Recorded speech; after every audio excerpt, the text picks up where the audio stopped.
તો સુરતમાં અમદાવાદ એસીબીની ટીમે સફળ ટ્રેપ કરી છે। ભાઠા વિસ્તારમાં ખાણ ખનીજ વિભાગના અધિકારી નરેશ જાનીએ રેતી અંગેની કામગીરીમાં ફ્લાઇંગ સ્ક્વોડ દ્વારા કામગીરી ન કરવા 2 લાખની લાંચ માંગી હતી, જેમાં વચેટિયા કપિલ પ્રજાપતિને લાંચના 2 લાખ રૂપિયા આપવા અધિકારીએ જણાવ્યું હતું, જે અંગે ફરિયાદી એસીબીનો સંપર્ક કરતા પોલીસે છટકું ગોઠવી વચેટિયાઓને રંગે હાથ ઝડપી પાડ્યા।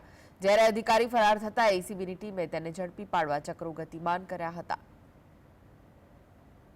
ફરજ બજાવે છે એવા નરેશભાઈ જાની તથા તેમના એક પ્રજાજન મિત્ર કપિલ પ્રજાપતિ, આ બંનેનાઓએ મળીને આ કામે ફરિયાદી પાસેથી 2 લાખ રૂપિયા જેટલી લાંચની રકમની માગણી કરેલી અને એ લાંચની રકમની માગણી કરેલ એ રકમ કપિલભાઈ પ્રજાપતિ નાઓએ સ્વીકારી અને તેઓ પકડાઈ ગયેલ હોય તેઓ વિરુદ્ધમાં અત્રે સુરત શહેર એસીબી પોસ્ટેમાં ગુનો રજીસ્ટર થયો।